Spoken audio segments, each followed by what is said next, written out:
Grandmaster Priyadharshan Kannappan, the founder of Chess Gaja Academy. His contributions to the chess community are truly inspiring, and we are eager to hear his insights. Welcome, sir. Hello, I would like, Ayush. Happy yeah, to have I would you. like to ask you to give us a few words. Sure. So, first of all, hello everyone. Very happy to be here on this important day from Indian chess perspective. And just to get an idea, is most of the audience here, they're all like freshers in IIT. Like, are they like, just to get some idea? Can you give a brief? Yes, all our IIT students. Okay. And they're all like what chess level they are generally, like what is like your highest rated player at your club this time? Uh, I think Rishabh would be best to answer that. Yes. Any We feeling? do have mixture of different rated chess players. We do have 2000 plus rated players, also some FIDE rated good players. Okay, okay. Thanks for the clarification. Okay, so as I said, great to be here and for this inter-house chess tournament.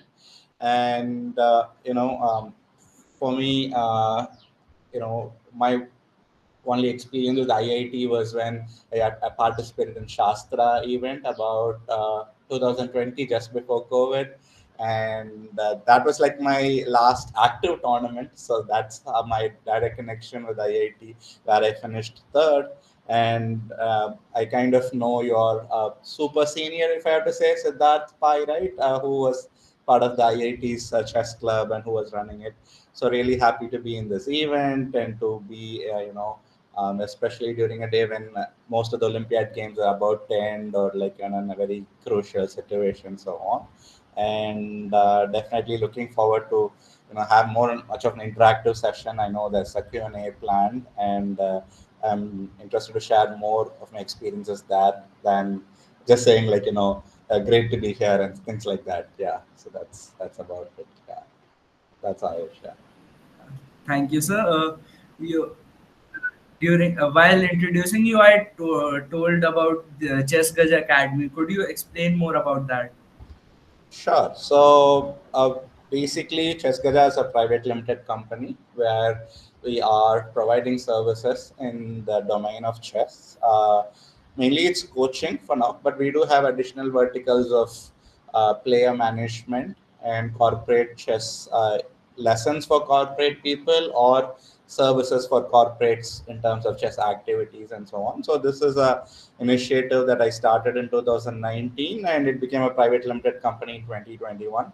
And now we have about 30 full-time, freelance coaches taking classes in about 20 countries right now. So this is one of the most professionally run academies, I would say, in India, because we are properly a private limited company. We have everything done properly, and like how you would see any edtech company kind of would run. That's kind of the model that we operated.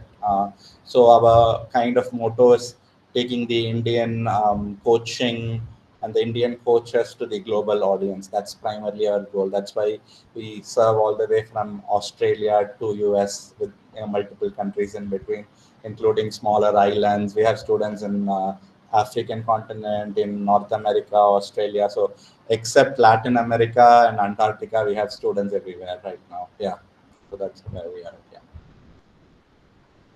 That's very inspiring, sir. While researching about this event and about you, we went through your website and we read that after winning the Under 12 championship in 2005, you were felicitated by Dr. APJ Abdul Kalam, former president. So, how did you feel after meeting him, and what thoughts were going on through your mind at that time? It was truly a very big moment in my life, and also at that point he was the president of India, and I got to meet him in Rashtrapati Bhavan in his official office there inside Rashtrapati Bhavan. It was just after winning the Asian Under 12 in 2005, and suddenly he kind of asked like what was the achievement and things like that. And I did manage to get that appointment through his scientific advisor, who help me for that kind of appointment to meet him and show him that okay, I won this particular medal and so on. And I went along with my elder brother and my mother. I went to that to meet him, and it gave really a very big perspective of life, and to some extent for a 12-year-old to get into Rashtrapati Bhavan, to see that grandeur and see, when most of the things that we generally see in TV, when they give Arjuna Award, those kind of, that hall, all that in person, when you walk through it and so on. And those kind of things was really a moment that I really cherish because you get inspired by meeting people, interacting with people who have achieved much more. For a 12-year-old, that was definitely a moment which is like, very evergreen in my memory, I would say. Yeah. That must have been an unforgettable experience. So, speaking of unforgettable experiences, many people uh, tend to not forget their losses. They usually go through their wins, but losses are something that we can't forget for a long time. So, how do you mentally recover after a tough loss, especially in crucial tournaments? Uh, I mean, okay, if it's in between the tournament, like let's say you're losing, let's say around four in a 9-round tournament, you will wallow a bit. You'll feel sad for maybe an hour or two, but as a professional, you still have, more rounds to handle. So that will keep you have to recover. That's the basic thing of being a professional. If you're an amateur, or let's say you are just looking at it more of a hobby, yes, it is a much tougher thing to recover from it. So one of the most sane advice I've got when I've interacted with stronger players is, I had once a chance to interact with a 2700 Russian grandmaster. This was about 7-8 years ago, when this was a player who used to play in candidates tournaments and all. So, and he was giving me this same advice, and he was telling that you should have a set routine what you should do after you lose. So basically, the bigger problem that arises is you don't know what to do after the loss. The emotion is overwhelming, and you are not sure what to do. But imagine if you have a set routine. You are like, okay, I'm going to maybe, if I lose, I'll go have my dinner. Maybe I'll analyze my game for a few minutes. Then he went to the minutest of detail, mentioning we should even have pre-selected maybe what music we should listen and what movie we should be watching. So basically, you are simulating the loss ahead of the time, and you have everything set ready. So if you have simulated all the variables, that once the loss happens, you know what you are going to do, then you can handle it better. That's what was the advice, and I think it's a very professional advice from an let's say from a hobby player perspective, or more of a club perspective, club player perspective, I would say. uh, I mean, this might not work that well. You might have to distract yourself, and generally, I would say, have good food after you lose. Many players tend to do the opposite. They tend to kind of like be too harsh on them, trying to be, and that will just aggravate the mental state further, I would say. Yeah, so better to just have a good food and have a great sleep and wake up and focus on the next round. That's the simplest one to follow. Yeah. Great insights, sir. I hope our audience are taking notes. Looking forward, what changes would you like to see in professional chess world in the coming years? The answer is actually in the question, in the word professional. That's kind of the thing which is the biggest problem, I would say, in the chess world, be it even in the highest levels of chess. The problem is chess, I mean, the higher rated chess players and all, is it's like a bubble. What I mean by bubble here is, they go from tournament to tournament, and their interactions with the outside fans, or the chess come outside of the, professional or the serious chess players, is very limited. So that limits a lot of this, promotions or professionalism and all that. Because, as I was mentioning, at Chess Gaja, we do corporate events even. So we were doing an event for a big MNC during the 2022 Chess Olympiad in Chennai. For that, that MNC wanted us to have, grandmasters visit their offices around India, kind of do a like a chess promo kind of a thing. And this person from the MNC, the first question they asked me is like, okay, so you will get us the players, but will they be on time? That's the first question they asked, because there has been some sort of,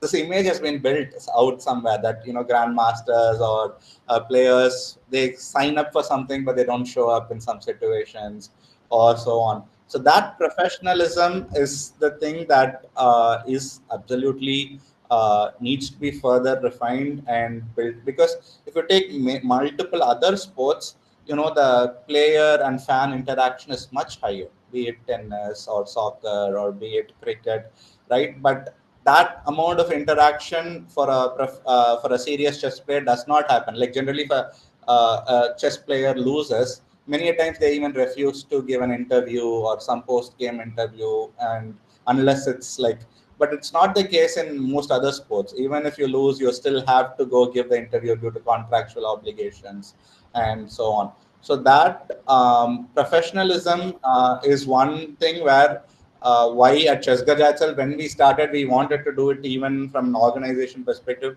We wanted to register as a private limited company. It's not like a mom and pop, a small academy. We want to do it from a professional perspective. And where I get this professional perspective, I would say, because I did my undergrad in marketing and masters in management leadership, and I got some amazing mentors when I was doing my undergrad and masters in the US. For example, I was trained by Susan Polgar when I was doing my masters. So she and all gave us a lot of insights, which outside of just playing chess, how do you handle yourself? How do you kind of like professionally like take the sport further and things like that. So that changes, I would say. Players, especially elite players, should interact more with the audience. So what I mean by interaction is being active in social media or having a proper team to interact. Because if you look at many elite players, social media handles and all, will be very inactive except a handful of players. Like they would post quite a bit, but if you take 100 top 100 players, maybe 10 players might be active, or they might have a team that will handle their PR and social media and those kind of things. But it should be a lot higher, the percentage of people who should be interacting with fans, because the chess world is still primarily dependent on how do you call donors more than sponsors. It's dependent on donors, like some wealthy, very wealthy person having a love for the game sponsoring it. It's not in the situation where if I'm a potential sponsor for an event, I get a return on investment if I invest in chess. That situation is still not that, because most chess tournaments still don't even have a proper website, like even open tournament and so on. So if I'm a sponsor, or if I want to come in as a sponsor, or let's say I'm a big MNC, let's assume, and I want to come in, what do I gain, right? Like that's the fundamental thing. And as a organizer, as a sponsor, I would look for. And if there's no website, if there is no real, just like one banner is not enough inside the tournament hall, like that is not the reach a sponsor would look for from an organizer and so on. So that kind of thing, a lot more technology based backed professional approach should come.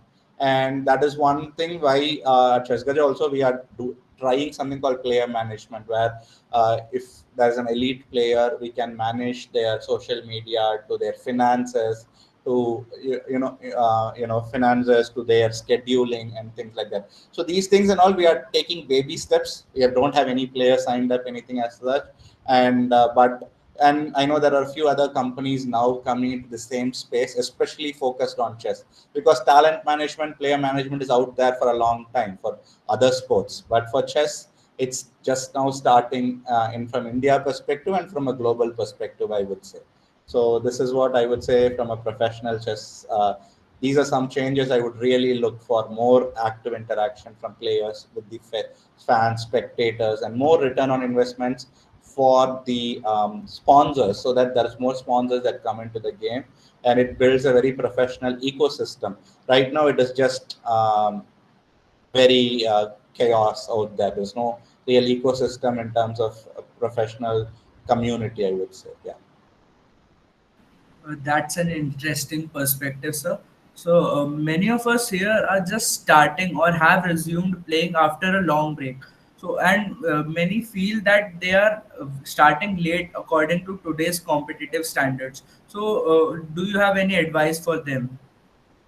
Uh, well, yeah, just enjoy the game because you all are already in IIT, and I'm pretty sure you're most of you are working on your startup ideas or next big tech thing and so on. So chess is going to be more of a hobby activity, I believe, right? And so obviously, I don't think anyone here is really saying, okay, I want to be the next grandmaster or something. So because that is, as I said, if you go decide to go that route, it's a completely different thing. You should not be. Like that's like you have to fully devote your time, resources, everything, and so on.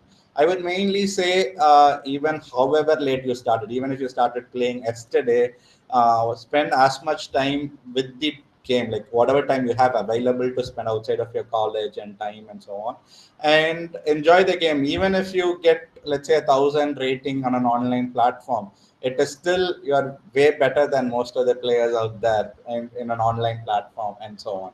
So I would say that is the major thing. Enjoy the game because the moment you take anything very serious, you kind of stop enjoying this activity and you go into that professional mode of getting things executed more than enjoying the activity. So here I would say this is uh, because here also I can kind of draw from my own experience from Chess Gaja. What we do, we have students who are like startup CEOs, even like they take classes with us, and the major thing they do is we ask, okay, we know like they itself tell, I'm not really big or serious about improvement. I just want to talk to someone from where I can pick some ideas for what I'm doing. So and so on. So like talk to someone means when they're talking about chess, some two different data points connect something in their brain that connects, and it becomes kind of like that eureka moment for them, maybe a strategy or something. So the same way you can draw a lot of parallels, I would say, from chess when you learn these whatever lessons you are doing. Only thing I would say, if even if you're adult and you want to improve and so on, don't watch YouTube chess videos like a movie. That is, I think, a simple, because most people watch many of these famous channels that have millions of subscribers with chess. They watch it like a movie. They'll play it, and if it's a 10-minute video, at the 10th minute, they'll go switch to the next one. So if you're watching a 10-minute chess video, then you should maybe think through it for another 20 minutes at least to what was talked and so on. And a very simple thing is any chess video that has more the viewers, it is generally less in terms of knowledge. That's how I put it, because it's geared more towards the entertainment aspect, and the education aspect of it is much lower in those videos. So just enjoy the game and take see how far you can go with it, and set small goals, chase one by one, like maybe 50 rating points, 100 rating points. And whenever you get a chance, go and play an in-person tournament. Don't limit your chess activities to maybe only online platforms. Go play some rapid event or something. In Chennai is like every weekend you'll have some tournament. So sometime if you find a local tournament, go play if possible, and so on. Yeah, that's what I would say for that. Thanks for the valuable advice, sir. So you said playing chess as a hobby, but for those of us considering a career in chess, what are the career aspects we should be aware of? Yeah, so this is really like the golden moment for chess, I would say, in India's perspective. Just because that now that India is going to win, I mean, one Olympiad gold more or less confirmed, second depending upon how the results are going in the women's category, and with Lukesh kind of being the favorite against Ding. This is really the moment where the Asian countries are going to dominate chess and the economics behind chess, very simply put. The reason is the other countries that I see in chess, which will kind of rise up, is Uzbekistan, will definitely be a big country. You will see a bit more of Southeast Asian countries like maybe Vietnam or around that area. You are going to see some players come up. Singapore is going to be a very big, or at least you'll have a few big talents coming from Singapore, and so on. So chess, as a playing career, is extremely tough. I'll tell you that, because like not just chess, in any sport, if you're in the not if you're not in that 1% of the elite, right, you cannot really have a playing career. You be even in tennis or any big other sport, golf, whatever it takes. But there are so many additional opportunities that I think are going to open up. I mean, the most standard one is coaching, but outside of that, now as most of you on IIT, I think I can say this, that the yeah, even when at the start I heard that you said the tournament is being held conducted at chess.com. Think of it, why does India not have a proper chess playing platform? Like, very simply put, if you can combine your technology knowledge with chess, and like the other major platform is like Lee Chess, which is from a European based platform, and so on. So like, and I worked in an tech company before I started Chess Gaja, and they tried. It was a company in Gurgaon. It was a startup, and I was there as a product manager for close to a year. And that company tried for a few months to put together a chess playing platform, but I understand the complexity. I'm not a technical person. As I said, I have an undergrad degree in marketing and masters in management, but India definitely should have an Indian platform. And why does some of these major platforms succeed? It's the network effects, right? Like, because every player is, or the all you can see all the major players playing there. And if you look at some statistics, like in many major chess playing platform, without naming anyone, 30 to 40% of the traffic comes from Asia or the emerging countries like Brazil, India, Indonesia, Philippines. These kind of countries is what constitutes a major amount of traffic in this. And when you have companies like Nazara Gaming in India, which is kind of starting to compete with those, big like EA Sports or whatever the major gaming companies of the West, India should have their own. Definitely, I think there is so much technology they backed chess options that would come up, and chess based startups. One another very big startup that came from chess was that Smartboard. I forgot the company's name. It was from Bangalore, where the pieces would move on their own if you kind of connect it.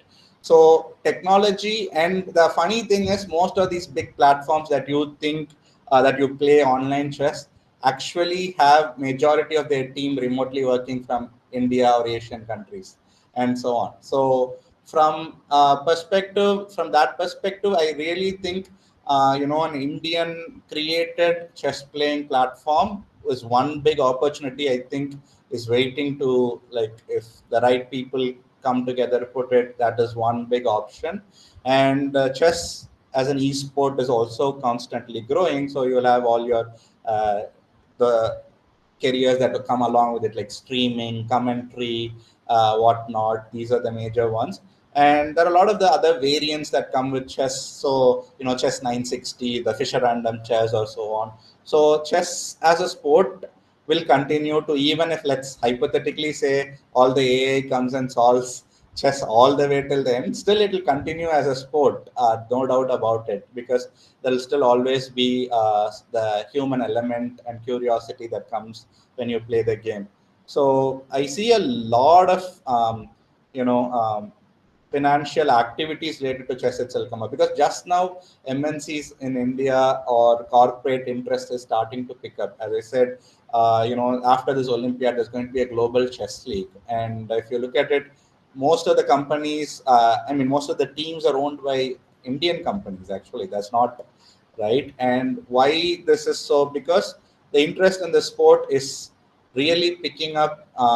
It's already at a high in Asia, in India, kind of it, and it is growing further and further from here in India. And I would say this would last at least for another 10 years.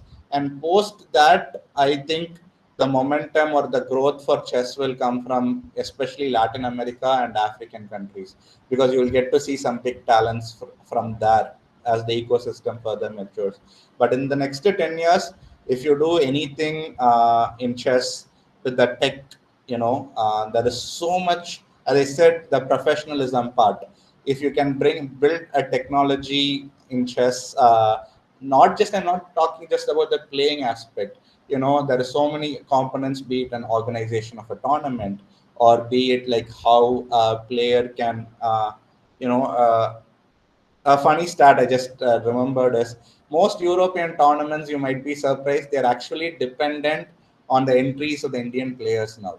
Like, so for example, if a 100-player event is organized in Europe, the organizer plans in such way they expect, okay, 50 Indian players will come and play, the rest 50 will be filled by the local audience.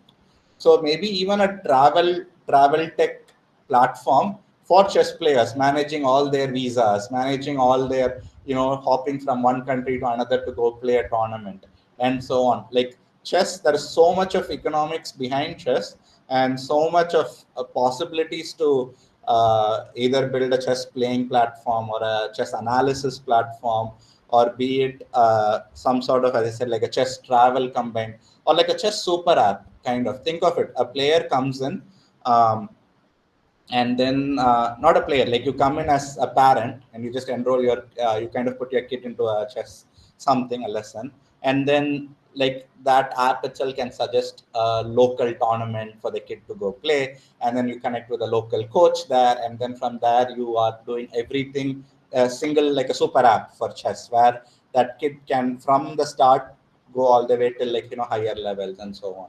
So there is so much of this is what I would say in terms of possibilities, and I think literally sky is the limit in terms of what Indian technology can do in chess, in my opinion. And I really hope someone gets inspired after with all this, and try something out in your as a startup idea or a hobby thing as well. Because I've had this. Why I'm able to share this, because I said, I'm one of the few players in India who has a startup experience as well. Like, I did not limit myself fully to a playing career or so on. So seeing that there is so much of potential in chess, in terms of even money making or in terms of impact, um, like, I would, if anyone is interested, definitely they can ping me even later or at Chess Gaja, and I would be happy to talk. If you have some idea related to chess and you are like, okay, can you help me validate my idea or talk about it, I would be happy to do that. Yeah. Yes. So Yeah, that's the answer. yeah. While you were speaking, sir, I have some good news. India has won at the Olympiad. So Oh, nice. congratulations to everyone. And congrats to the Indian team. Happy to see the results. Yeah. Yeah. Okay. So moving forward, we were talking about career. So let's go back to when you started your career. Would you go back to time, and if you have to go back to time and give yourself one advice while starting your career, what would that be? Maybe to slightly take it more enjoyable, I would say, as it because as I said, for one of the earlier questions, I, the moment you became very professional, like early on itself, because I started playing chess when I was 6.5 years old and so on. And right from that, it was like more of this competitive thing, always like, for example, I went to a Asian youth in China, and there was a rest day, and majority of the team went for the Great Wall of China to see. I'm like, no, I'm going to spend this time preparing chess, and so on. So that kind of maybe not taking it too seriously. Maybe at times I should have, looking back. But other than that, I am very satisfied with what, because I originally come from Madurai, which is like a tier two city, compared to, let's say, not a big metro and so on. So from here, um, becoming a grandmaster itself was a pretty big achievement, because obviously still a lot of chess activities are centered around tier one cities in India and so on. So when I started in like early, like just around 2000 and so on, with much limited opportunities to have done what I did, I feel like, I wouldn't change much of what I did. Not much of regrets, I would say, on my chess career, or when I stopped playing chess to do the startup, or then to run my own company. Yeah. That's a powerful message, sir. Since we are back in time, so could you describe a specific match that had the biggest impact on your career, and what did you learn from it? Yeah. So when I had this question, I three games immediately came to my mind, and two of it was ones that I lost, and one of it was one which I drew. So maybe I'll quickly tell all the three games. One was the national junior in I think 2011. I was like leading the tournament after I think 9 rounds, and I lost the 10th round. And that's the moment when literally like my spirit completely broke, and I told my mother at that point in time, like, I'm going to quit chess for some time. This was when I was an IM at that point in time. Yeah. And I decided, okay, it was just a spur of a moment thing. I said, I'm going to quit chess. Let me focus more on studies, and I'll go to the US to do my undergrad. This is what I just said. I'm like, I'll somehow get a chess scholarship in US. I'll work for it. I'll get it. And that loss really was a big turning point, because that got me this opportunity to, like, I did my undergrad and masters in St. Louis, a city which is considered to be like the best chess city in the world. Like, right? Like, so that perspective came because of that particular loss. And there was another loss which also had a big moment, or a big thing in my chess career, which was World Under 16 in the last round of it. If I had won, I would have won a silver medal in World Under 16, and I ended up only making a draw. Now looking back from a perspective, I think it was a very good thing that I did not end up winning that. Maybe I would have ended up as a full-time chess player back then if I had done that with a completely different trajectory. So that is one. Another, in terms of the highest rated player I played, it was Fabiano Caruana in a classical game in Milliner Open. That's the third game that comes to my mind. And I managed to make a draw. So from an impact perspective, to the highest rated player at that point, Fabiano was 2798. And I was an IEM with 2450 or 60 rating. So to be making a draw against him in a classical match was a very big personal achievement for me. So these three things is what, in terms of individual games, that come to my mind, I would say. Yeah. That's quite fascinating, sir. So that's all from my side. Now I would like to move towards the audience questions. Sure. If anyone wants to ask any question, they can raise their hand. Yeah. Okay. I would call their names. Harshvardhan, you can ask. Very good evening, sir. Good evening, Uh, Harsh. Yeah.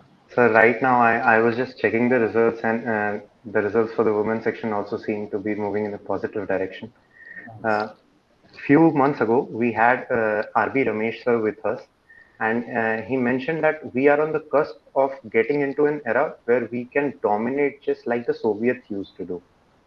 Are we there already with the results at Olympiad with candidates? Are we there already, or is there still room for growth? There is still a lot of room for growth. The reason is, you see this 3 to 4 names come up a lot, but if you look at the talent pipeline, so most of these players are between the age category of 18 to 21. But you ask yourself, can you say any player who is within the category of 13 to 15 with the same potential right now in India? There is actually no name will come up to your mind right now. This is like a generational thing. In this 3 to 4 years, who are now 18 to 21, you've managed to find 4 to 5 talents who have done exceptionally. But in the age of 13 or 14, do you have the next Gukesh already in the pipeline, or do you have the next Pragnananda, or do you have Arjun? Is that? It's actually not right now. You can say there are some names, they are like IMs, strong, but they are not on. But the next so and so, like that, you see there are talents in Argentina. There's a kid called Faustino Oro. He's like, I think, 11-year-old, 2400 or something. There's a player in Turkey called Erdogmaz Yagiskan. I've been tracking this Turkish player for more than 3 4 years now, and he was 1900, like at the start of code or something. Now he's basically boat two for Turkey and just doing tremendous. So you have this like a golden generation. So this happens in the way I look at it. So I was born in 1993, and if you look, players from 93, 92, 93, 94 did exceptionally well till about 4 5 years ago. Like 92, 93, 94 was this 3 years where you had players, grandmasters. I will just list myself, Seturaman, Adiban, Vidit Gujarati, Sham Sundar, Stani. Of the 85 grandmasters, players who were born in 92, 93, 94, at least I can think of there were 10 to 15 if I have to count. So that, but if you look at 95, 96, 97, you won't see any such that many batch of numbers. The same kind of a thing is what I see right now. But as I said, what RB Ramesh sir has said us. I mean, he was also my coach when I was growing up. I have very high regards for him. I really think India, as I said, we can dominate this in not just in terms of play, but also the finance or the control of the game in itself, in terms of technology and everything. We have the opportunity, but there's still a lot more room to grow. And also in open category, this is, but in women's category, there is a lot more room to grow, even more than the open, I would say, because we still don't have someone who we can immediately say will be like the next women's world champion or someone. We don't have uh, like, we have strong players, but are they such a super talent that we can say they are a women's world champion? No. But England can say possibly, because if you're following the Olympiad, there's a player called Bodhana Sivanandan, like I think 8 or 9 year old. She's like already close to 2200, and she picked up the game during COVID, and she's now 2200 and playing for England in their Olympiad on board 4. So in the women's team, India has a lot more room to grow. In the open section or the men's category, there is still definitely growth. And as I said, a lot more professionalism has to come into the sport right now. It is still very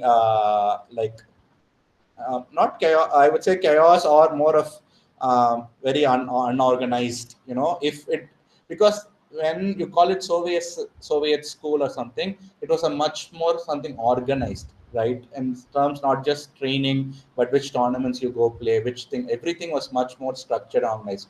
So there's still a lot more room for that, and that is where I think. With the technology, if India builds for its own technology, I think we can build a Indian what you school of chess or something. And Indian training is now globally highly valued, and that is why, for example, like from a chess gaja's perspective and all, we are literally doing that. We are exporting the Indian coaching methods to the globe. And I had some parents who are not Indians but living, like, the locals of whichever country I'm talking about, they'd be like, we specifically want to get trained by Indian coaches and so on. And so we are at the we are at how I have to say, we are really there, but there's still a lot more we can do there. Yeah. Okay. Thank you so much, sir. Yeah. Okay, so next question is from Yatharth Maheshwari. Hello, sir. How are you? I'm good, thanks. How are you? Sir, first of all, very much thanks for the initiative, Chess Gaja. It has really been helping people out there for chess. My question is, I myself am a passionate chess player, but I somewhat feel struggling between balancing academia with chess because the passion of chess sometimes take a toll on your mental health. I believe so. When you lose fight in games on the streak, you feel very frustrated. Mhm. That no, now what to do? I mean, do you want to continue or do you want to stop there and come up again next? So, how to mitigate or come up with that particular situation? Yeah, there's actually a word for it, right? I forgot. What do they call? There is a term for constantly losing and just I forgot the word, whatever it is. Yes, sir. I I think, myself am forgetting that word. yeah. So I would say I mean, even I'm guilty of doing it many times, especially late nights playing chess for long hours in online platforms. It's a bad habit. I will put it that way. I think you have to set timer and limit, and uh, you had have to say, okay, like, okay, I'll maybe play 1 hour of chess, well, irrespective of whatever result, let me just stop. Because you're actually, and another thing is playing this 1+0, 3+0, 3+2, whatever, it is not going to improve your game. It will um, it is just what like dopamine hit. You're just getting a dopamine hit playing quick moves, that's all. There's nothing much to it other than, like, the real improvement only comes when you are putting yourself to think, and maybe if you're playing a longer duration, maybe a 10 plus 0 or a 10 plus 2, something as such, and then analyzing that game. So when you see stories like, oh, I improved everything just by playing online, actually there is some method to that madness. Like they end up analyzing that game in detail. What I mean by analyzing detail, not just click analyze this game and look at that stockfish score, not that, but trying to Mhm. understand where you maybe made a mistake, how do you improve it, and then go back again and improve from there. That is it. That's how it is. So I would say have a very strict like timers, like maybe after 1 hour. I mean, there's so many tools you can say disable the playing site after 1 hour or something, so that you don't access it till the next day, and do it like that. That kind of discipline only would, I think, you could do. Yeah, that is what I would suggest. Like going on the streak of hours and hours of chess is like, it's not, because the first part of it you said, I feel stuck or not improving. So this and that don't go together. If you want to improve, you should study more. The It's like 80% of the time you should be studying chess, and 20% of the time you should play. I mean, if you're playing online even. So it's like this famous 80-20 Pareto principle. Yes. 80% of the time you have to put it to the effort, and 20% is when you can have this fun bits, so of online play and so on. If you do that, then you'll improve. But majority of the us, we do the opposite. 80% of the time we play online, and We 20% play. of the time we study chess. So then it's not going to work out. Okay, thank you so much, sir. Yeah. I really got my answer. Yeah. Okay, so the last question of the day from Jay Agrawal. Hello, sir. Hello, My name is Jay Agrawal. hello, Jay. And hello, sir. Thank. So, sir, my question is from different domain. It is about the startup. As you are a founder of Chess Gaja, so my question is that when we take our idea to the page, what are the major points we have to keep on our mind to so that we can easily get fellowship from US, especially. I didn't get the second part of it. What? Take the idea and what? Can you repeat it again? Such like I have an idea, just like have you heard the story of Ritesh Agarwal or Jepto guys? They started their career from taking the fellowship. Mm-hmm. Uh, Yes. as I not have the capital to invest, so what major points I have to keep in our mind so that I can easily get fellowship, especially from US, as we can get the good amount Okay, from there. so Cheskaja is fully bootstrapped. We are profitable, so we are bootstrapped. We have not got any funding, anything as such. So I don't know much how to get fellowship, those kind of things. But if you have a good idea and you're able to, like, network with people, like another thing, is like, how do you call it? Like, there are so many out there. It's the execution part, it all comes down to in the end of the day. So like Y Combinator is there and so on. So if you would like, you can look like Y Combinator and all. They get, if you have a good idea and you pitch, they give a person, I think, I don't remember the exact amount, but they do give a certain amount of funding for a stake at your organization and so on. So there are enough incubators, and if you are an IIT, I'm sure they have in-house so many big companies. Aether was incubated in IIT, I believe, and what Agnikul was from IIT, if I'm not wrong, the IIT Madras specifically. So I think there are opportunities are plenty, I would say. But I don't know about the fellowship part much. Sorry about it. I don't have much idea on the Okay, fellowship. okay. Yeah, Because I not want to dilute my equity. That's why. yeah, sure, sure. So, Thank you, sir. thank you. Thank you, sir, for sharing your experiences with us. Now, I would like to move on to the next part of the event. It would be an hands and brain chess game. So, let me introduce about it. It's a fun and interactive twist on traditional chess. In this game, each team consists of a brain who decide which type of piece to move, and a hand who makes the actual move on the board.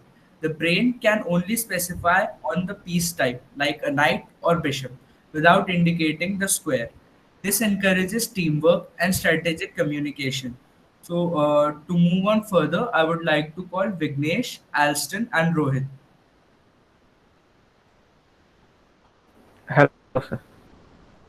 Hello, sir.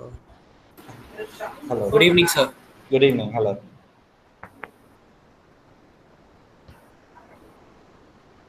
So am I supposed to be on my chess.com or something? What am I supposed to do?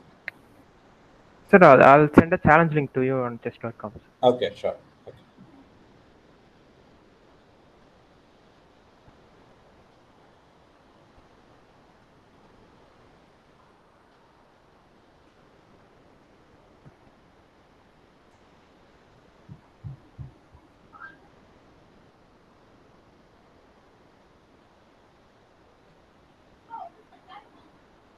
Three plus.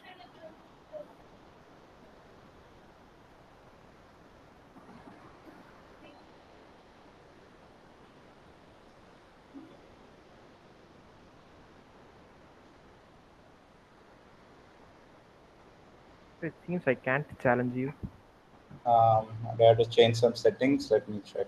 Okay.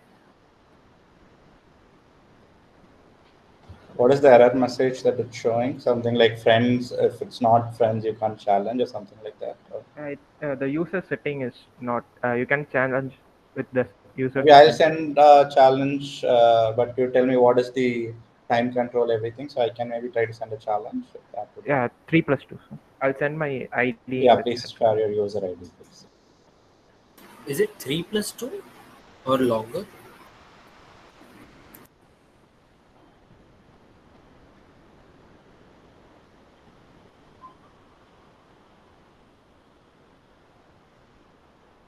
Have you sent it on chat? Okay, fine. Let me have a look.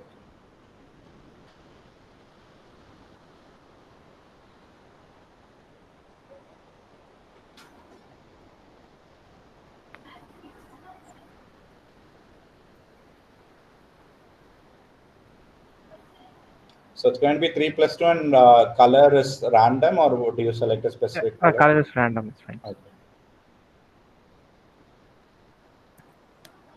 I think I sent a challenge. Yeah.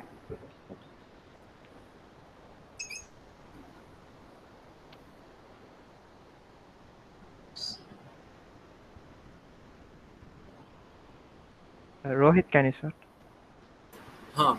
Am I audible? Yeah. Wait, what are the teams? Whose brain I am? Actually, just clear me out. I am your part, right? Okay, pawn. And will I be the brain, or will I be the hand in this, or what's supposed to? Will I be the brain here?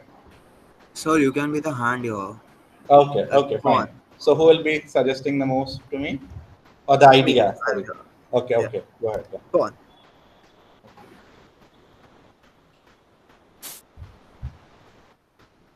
Knight. Knight. Bishop. Bishop.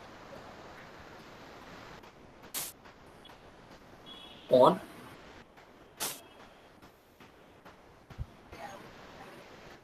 Knight. Pawn. Pawn. Pawn. Bishop.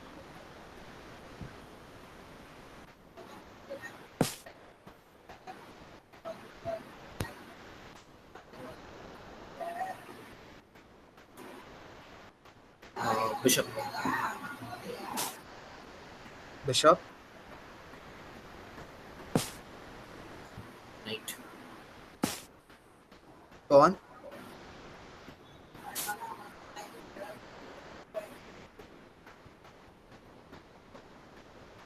Pawn.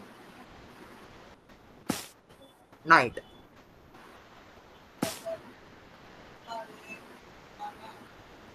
King.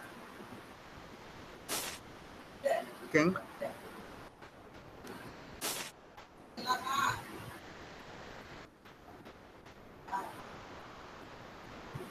Pawn.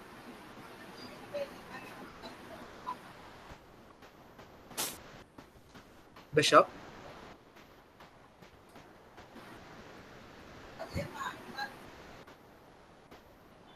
Did I make a mistake? Yeah, yeah, I hear. Yeah, I do.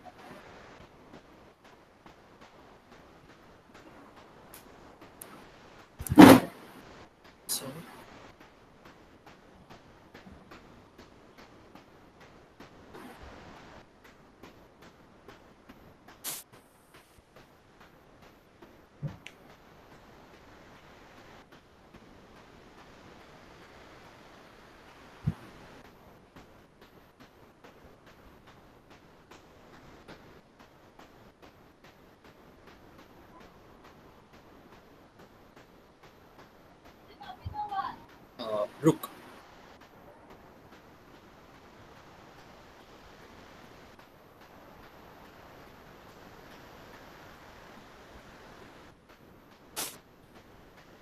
Queen. I went looking actually.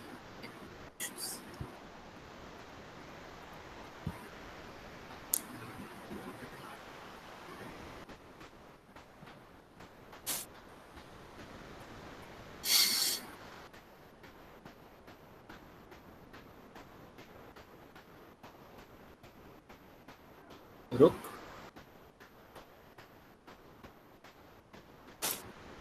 Rook.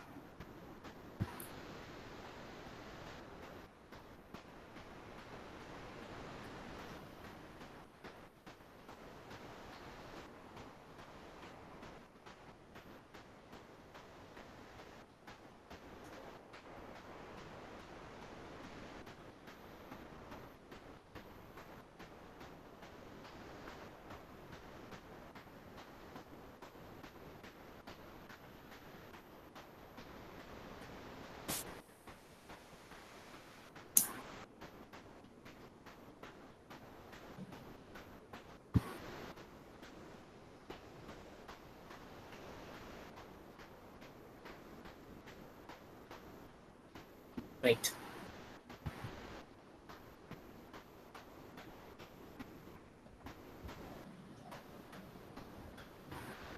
May I specific coordinate here or not?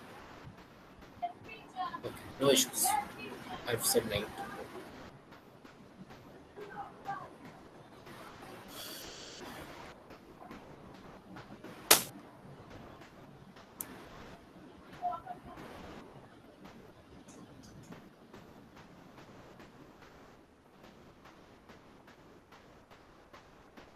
Pawn.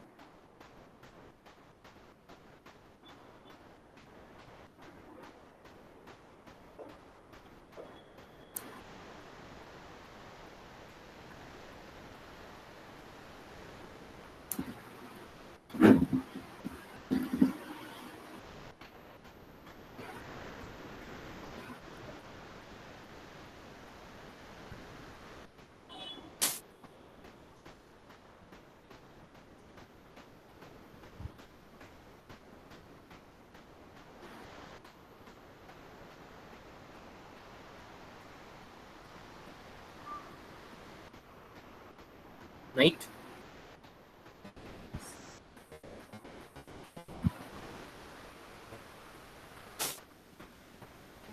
Bishop.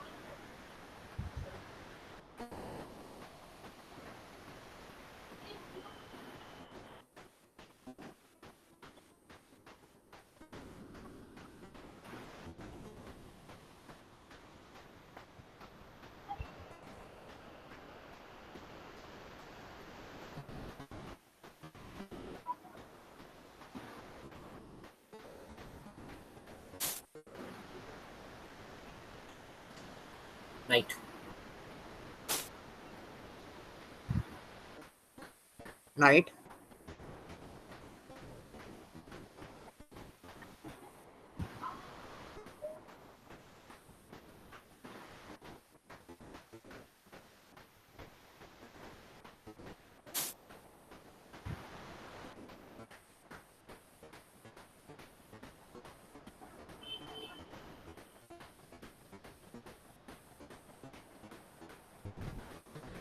Knight. Knight. I don't see white's move yet on my screen. Is there a lag? I played knight into c6. It's not visible on my. Okay, it's just now showing up on my screen. Okay, maybe there's some lag. Okay, time is now running out. D. Pawn. Sorry, I'm very sorry. Knight. Uh, Queen.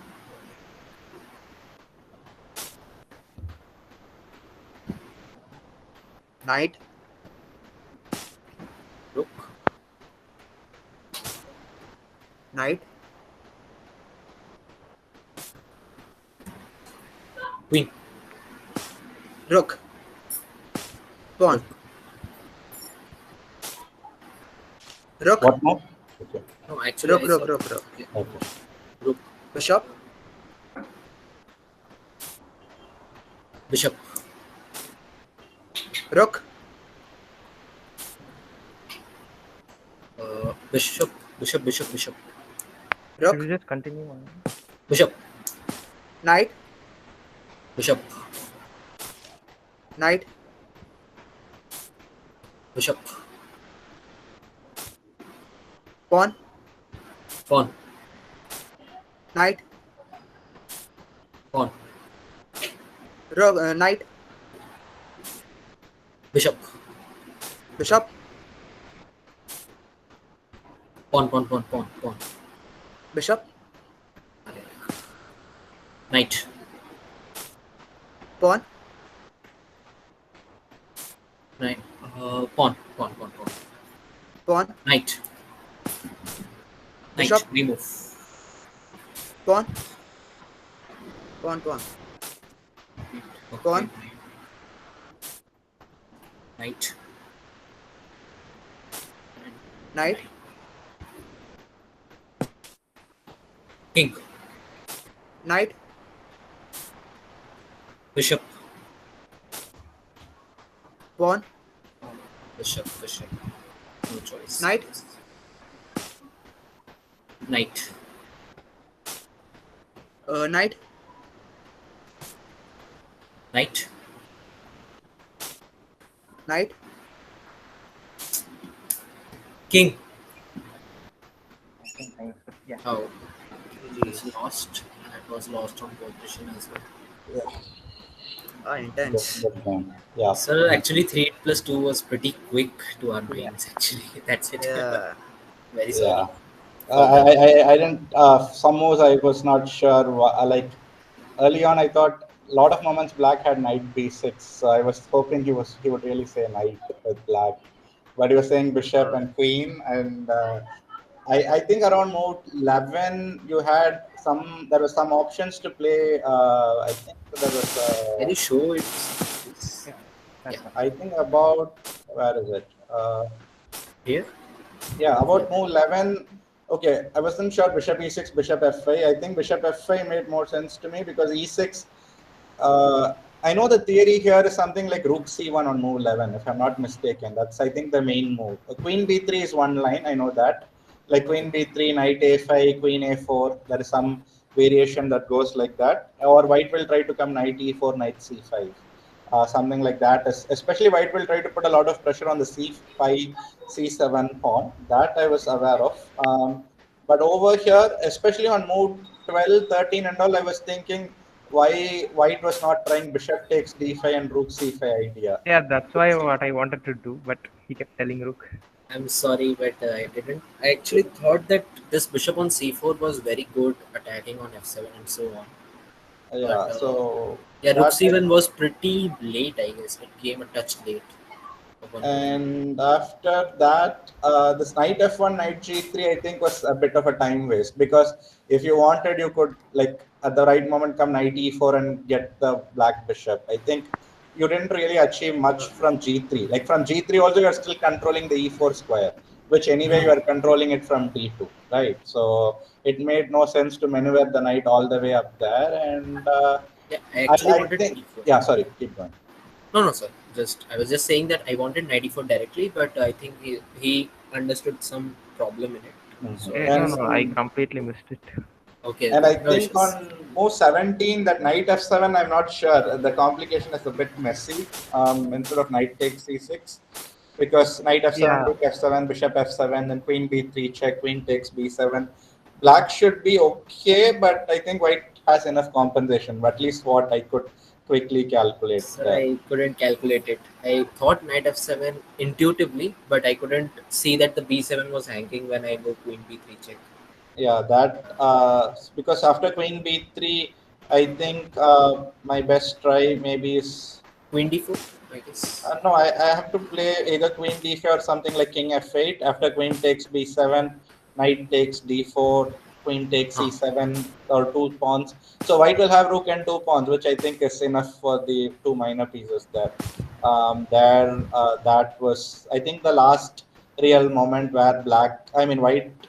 After that, I think black was fully in control. Once knight takes e6 happened, and or maybe around move 20, you could have tried. Move 20. Why not bishop d5 by white and take rook c7? Slightly more equalish than this approach of rook d1 pinning the knight. I would say bishop d5 and rook takes c7 would have been a. Or you could have tried queen takes a7 lines. But I think bishop d5, queen d5, rook d5, rook takes c7.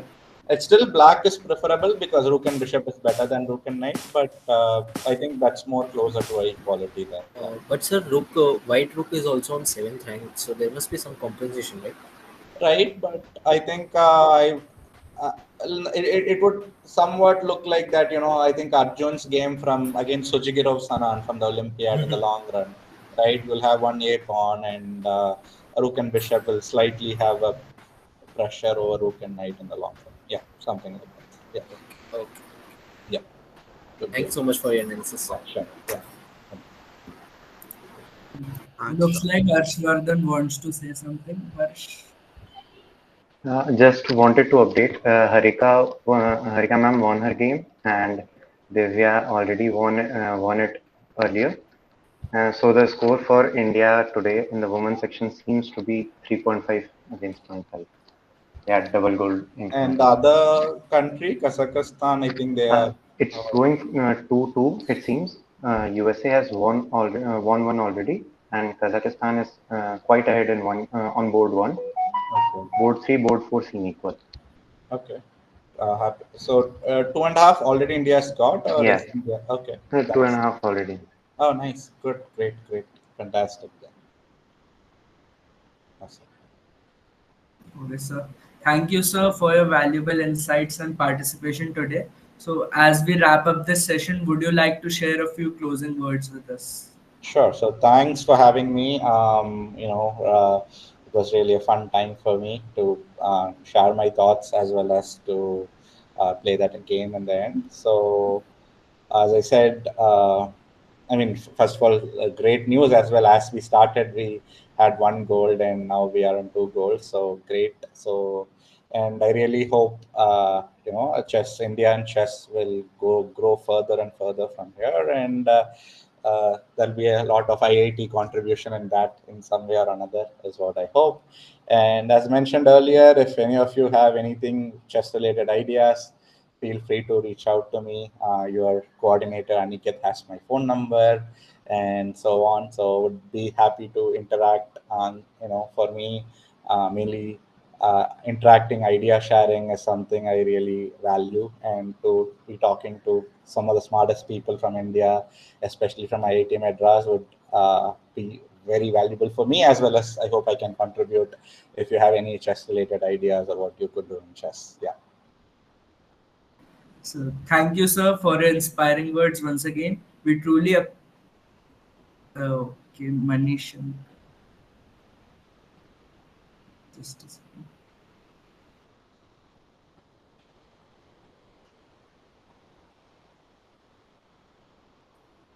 Good evening, sir. I am myself Mani. So, I have a very small question right here. Can you hear me? Sure. Yeah, I can hear you, Manish. Hello. Actually, we are having a tournament today.